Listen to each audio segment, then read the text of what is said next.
What's up, everybody? It is time for the Love Island USA weekly roundup. Lots of shit went down this past week with Love Island USA, mostly not from season 8. I did separate videos for a lot of the main topics like Kenny and Jana and the Nicolandria breakup. We will still touch upon that today, though.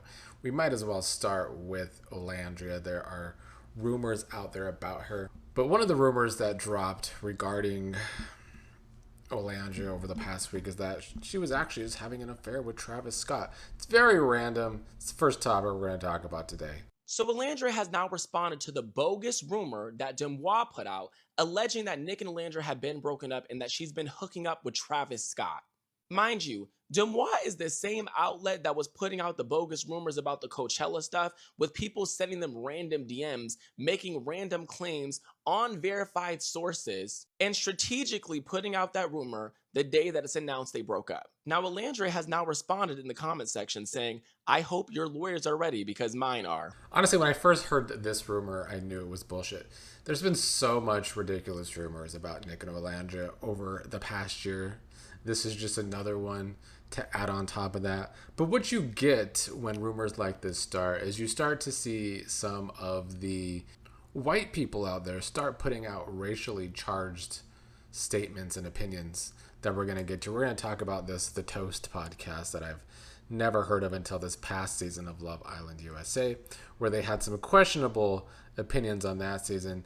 But yeah, for those that don't know, the Toast is basically where two twos sit around and be haters, I guess. And we didn't see love out loud. We didn't see No, that. they were never together. We saw him loving Sierra out loud. We saw him. And now, by the way, there are so many tweets that are going we viral, saw so much him discourse. throwing Sierra under talking the about bus, Sierra. backing it up, and then running it forward again. Then we saw him being a friend to you out loud. So first of all, they're sticking up for Sierra here. But the main thing I want to take from that is that they point out accurately that Nick and Olandria were not together often, and yet the whole thing about Nick and Olandria, oh, they're a PR couple. They were a PR couple, but if they were a PR couple, they would have been together. Some of the conspiracy theories are so ridiculous. Like, there is no legal way to put Nick and Olandria in a contract to be in a relationship or look like they're in a relationship. It goes against human rights. It's not legally possible. I assume people say that as a joke. Oh, their contract ran out. But I actually do think some people believe they were on a contract to be together, which is not possible. It's just the stupid population out there that believes it.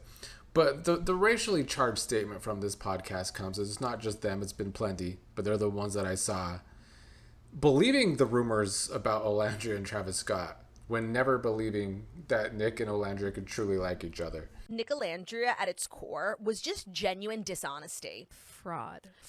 People have gone to prison for less. Yeah, and if I were like running Nicolandria Incorporated.org. HQ TM, I would say right after the next season of Love Island airs, we should break up. That's what I would say. Right. It's a little obvious, honestly. Now the streets are saying that she's been hooking up with Travis Scott. Scott, which is maybe why they're finally breaking up. Because maybe it's like getting close to coming out. Not Olandria being Stormy's stepmom. I mean, think about the dinner, like Stormy's graduation. It's with Timothy. Travis, Olandria, Kylie, and Timothy Obsessed. at Stormy's graduation.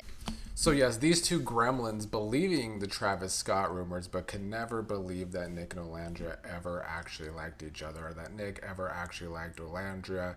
That is a very racially charged statement to make to me, although just listening to these two is like a nightmare in listening to two white girls talk, in my opinion. Like, absolutely foul shit coming from those two.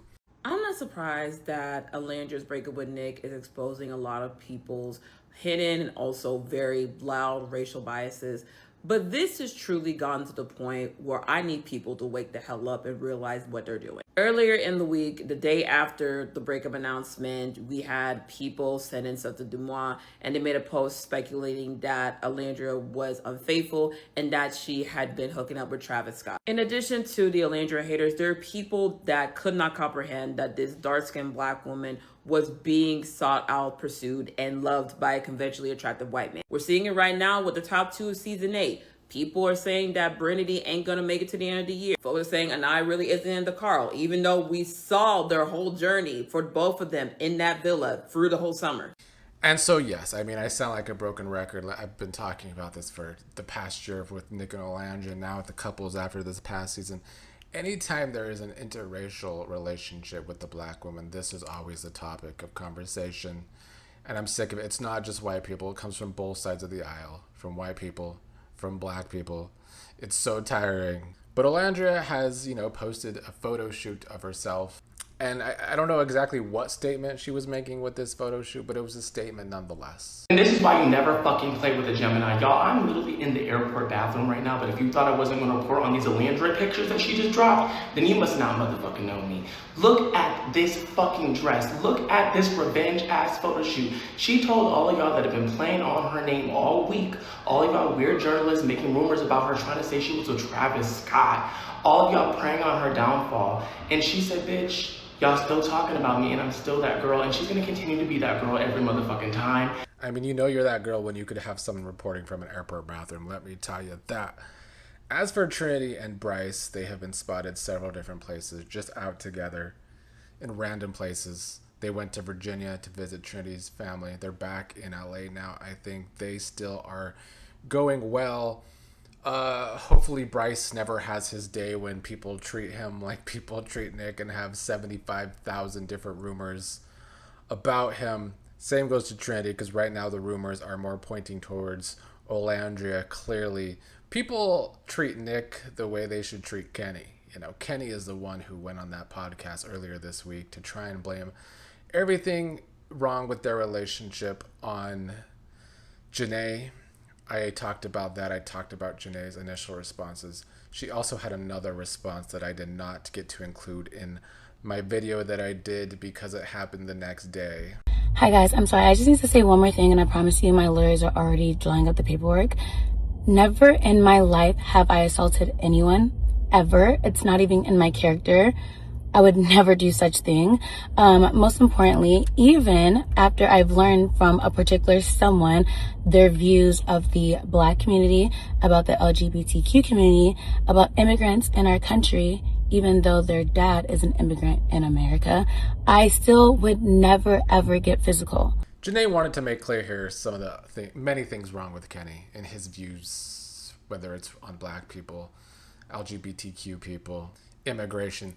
Although I feel like after season 6 we learned that Kenny was a Republican, so that should not be that shocking. And it also means that Janae dated Kenny knowing he was a Republican, I will say. I don't know what legalities Janae has to go through, but I hope one day she can speak on those text messages, because I would love to know exactly what those text messages were. As for some season 8 news, Corbin was out this past week with Parmida getting drunk when he called her a cougar, and she did not like that one bit. My cougar. Why the fuck you gotta bring that shit up? I always figured their ages were gonna be what holds them back. They were a couple that did end up having chemistry. And while I always said that Corbin kept it real, and actually as an individual, he was very mature. I feel like in relationships, though, being with a 27-year-old like Parmida is only going to go so far. And I feel like Parmida should know this. And I think I always said during the season that Corbin was going to do things or say things that was going to be embarrassing to Parmida. And I feel like she is already feeling that way, judging by this video. She did not like that one bit. They were drinking too. That never helps. Casey and Titi started a YouTube channel to tell their truths, which I think is a good idea from them. I don't have anything too negative to say. They are playing victims. The one thing I don't agree with that they said is that nobody in the villa was like welcoming, or that Casey felt like he was on the outside in the villa. He still had friends in the villa. Corbin was still there. He and Sincere were also close to, I don't know, Casey always seemed pretty damn close to the guys in my opinion, so I do think this is Casey playing too much of the victim in my opinion, but I will take them playing a victims on YouTube over Casey on Red Pill podcasts. We're actually going to end today with TJ, who still can't stop talking about Pepe, although it's not completely his fault. He was asked the question. How soon after Pepe cheated on Iris did you guys get together? The first time Iris and I hung out was in October. He can't even get his dates right, though, because when Iris and TJ did a launch of their relationship, it was actually in mid-September. He was answering this question to make it seem like they didn't get together so soon after Pepe allegedly cheated on Iris in late August, but clearly by their first post on Instagram, it was only 3 weeks after Pepe allegedly cheated. Pepe himself also commented that TJ is still talking about him, which is true. I do find that the only way TJ and Iris have been able to remain even a little relevant over the past year is by putting so much shit on Pepe. We are long past beyond the villa when I had to drag Iris all the time for being Lyris like she was.